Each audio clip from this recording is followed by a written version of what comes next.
Varahi silks మన నెల్లూరులో September 25వ తారీఖున గొప్ప ప్రారంభం.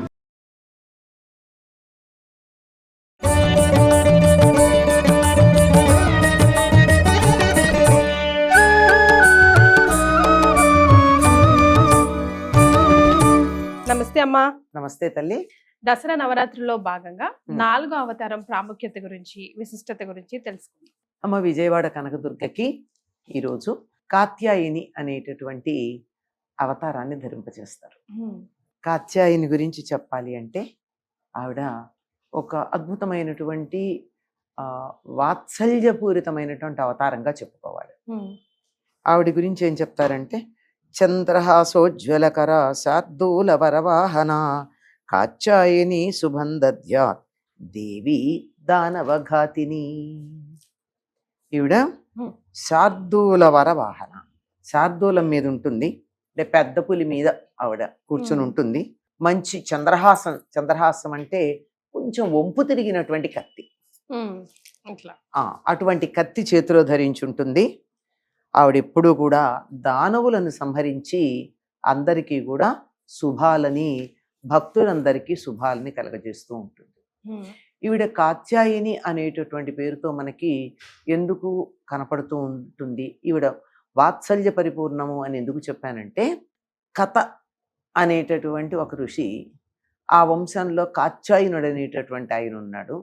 ఆయన అమ్మవారి గురించి తపస్సు చేసి ఆవిడని అడిగాడు, అమ్మా నా ఇంట్లో బిడ్డగా పుట్టవా అని అడిగాడు. అమ్మవారు ఎవ్వరికన్నా బిడ్డగా పుట్టడానికి ఆవిడకి ఎటువంటి అభ్యంతరం ఉండదు కనుక ఆవిడ ఆయన ఇంట్లో బిడ్డగా పెరగడం జరిగింది. ఆయన పేరు మీదుగా కాత్యాయని అనేటటువంటి పేరుతో ఆవిడ ప్రసిద్ధమైంది. కానీ పెళ్లి కావాల్సిన పిల్లలకు కానీ అబ్బాయిల కన్నా అమ్మాయిలు కానీ వ్రతం చేస్తారు కదమ్మా, కాత్యాయని వ్రతం అని చెప్పి. ఈవిడ కాత్యాయని, ఈ కాత్యాయని వ్రతం అన్నది ఎప్పుడు ప్రారంభమైందో మనకి తెలియదు, కానీ మనకి పురాణాల ఆధారంగా కనపడేటటువంటిది మాత్రం కృష్ణుడి కాలంలో మనకు కనపడుతుంది. గోపికలందరూ కూడా కృష్ణుడు తమకి ప్రాణేశ్వరుడుగా కావాలని ధనుర్మాసంలో కాత్యాయని వ్రతం చేశారు. చిత్రం ఏమిటంటే, ఈ గోపికలందరూ అన్ని వయస్సుల వాళ్ళు ఉన్నారు. కృష్ణుడేమో ఇంకా 6 ఏళ్ళు 7 ఏళ్ళు అంతే, 7 ఏళ్ళు నిండలేదు, అది అంతకన్నా ఇంకేం లేదు. ఎందుకంటే ఆయన గోవర్ధన పర్వతం ఎత్తినప్పుడు 7 ఏళ్లవాడు, అందుకని చిన్నవాడు. వాళ్ళకి ఆ కాత్యాయని వ్రతం ఎట్లా చేయాలో ఈయనే చెప్పాడు. ఆ వ్రతానికి ఏం కావాలో సహాయం చేశాడు. వాళ్ళు వ్రతం చేస్తుంటే కూడా సహకరించాడు. అంతేకాదు వాళ్ళు వ్రతంలో పొరపాటు చేస్తే కూడా దాన్ని సరిదిద్దాడు. ఆ వ్రతంలో పొరపాటు చేయడమే కదా, నగ్నంగా స్నానం చేస్తూ ఉంటే నదిలో, నగ్నంగా స్నానం చేయకూడదు, మీ బట్టల మీద మీకు ఇంత వ్యామోహమా? బట్టలు తడిసిపోతాయని తాపత్రయపడుతున్నారా? ఎత్తుకుపోతాను జాగ్రత్త, వ్యామోహం వదులుకోండి అన్నాడు. బట్టల మీద, ఒంటి మీద, బట్టలేమో భౌతికంగా కనపడేటటువంటి బట్టలు, ఈ శరీరమేమో ఆత్మ కట్టుకున్నటువంటి బట్ట. వీటి మీద వ్యామోహం పెంచుకుంటే ఇవి శాశ్వతమా కదా? అది పెంచుకోకూడదని తెలియచెప్పడానికే వారికి వస్త్రాపహరణం చేసి వస్త్రాల మీద, శరీరం మీద వ్యామోహం పోయేటట్టుగా చేశారు. అది కాత్యాయని వ్రతం. ఈ కాత్యాయని అన్న రూపంలో ఈవిడ నందగోకులంలో అందరి చేత కూడా ఆరాధించబడింది. అందుకే కృష్ణ సహోదరి అన్న పేరుతో కూడా చెప్తారు. కృష్ణుడు ఇక్కడ దేవకి వసుదేవులకి జన్మిస్తే అక్కడ యశోద గర్భాన యోగమాయ పుట్టింది. ఆ పుట్టినటువంటి యోగమాయని ఇక్కడి నుంచి అక్కడికి మార్చి, అక్కడి నుంచి ఇక్కడికి కృష్ణుడిని మార్చారు. ఆవిడ అలా పైకి వెళ్ళిపోయింది.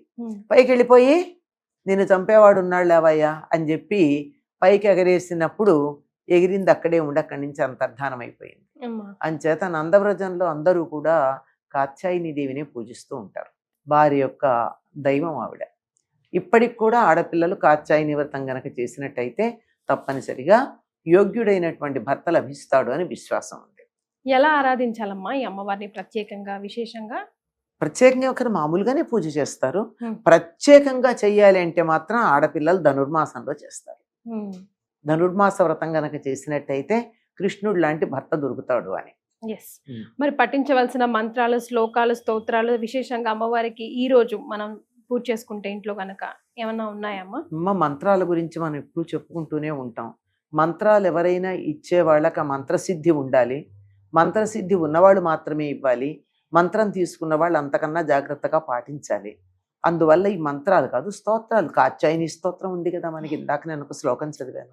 అటువంటి శ్లోకం చదువుకున్నా చాలు. అమ్మవారికి సంబంధించిన ఏ స్తోత్రం చేసినా చాలు. ఈవిడ్ని గనక ఆరాధించడితే ఈవిడ నవదుర్గల్లో కూడా కనపడుతుంది మనకు ఈ కాత్యాయని. ఈవిడ్ని గనక ఆరాధించినట్టే సూర్యమండలంలో ఉండే కాంతి లాంటి కాంతి అందరికీ లభ్యమవుతుంది అని చెప్తారు. మరి విశేషంగా ఎలా ఆరాధించారంటారు? నవరాత్రుల్లో దీక్ష తీసుకున్న వాళ్ళు ప్రతిరోజు ఎలా ఆరాధన చేస్తారు, అట్లాగే ఈరోజు ప్రత్యేకంగా కాత్యాయని దేవికి సంబంధించినటువంటి స్తోత్రాలు ఉంటాయి. ఆవిడికి సంబంధించినటువంటి స్థుతులు కొన్ని ఉన్నాయి. ఆవిడని కీర్తించే శ్లోకాలు కొన్ని కనపడతాయి. వాటితో ఆ తల్లిని ఆరాధిస్తే చాలా సంతోషపడుతుంది. వీడికున్న నామం కృష్ణ సహోదరి అని చెప్పాం కదా, అందుకని ఈ రోజు కృష్ణుడు కూడా తలుచుకుంటే ఆవిడికి మరీ మంచిది. సోదరుడు గురించి తలుచుకుంటే ఇష్టం కదా. నందగోకులంలో చాలా ప్రీతిపాత్రంగా పెరిగినటువంటి ఆవిడ, అదే వెలిసినటువంటి ఆవిడ వాళ్ళందరి చేత.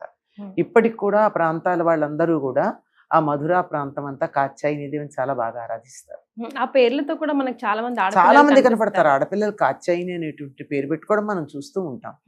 ఎందుకంటే అమ్మవారు మరొక రూపంలో తన దగ్గరికి రమ్మంటే సందేహిస్తుందేమో గాని బిడ్డలా రమ్మంటే మాత్రం తప్పనిసరిగా వస్తుందమ్మా.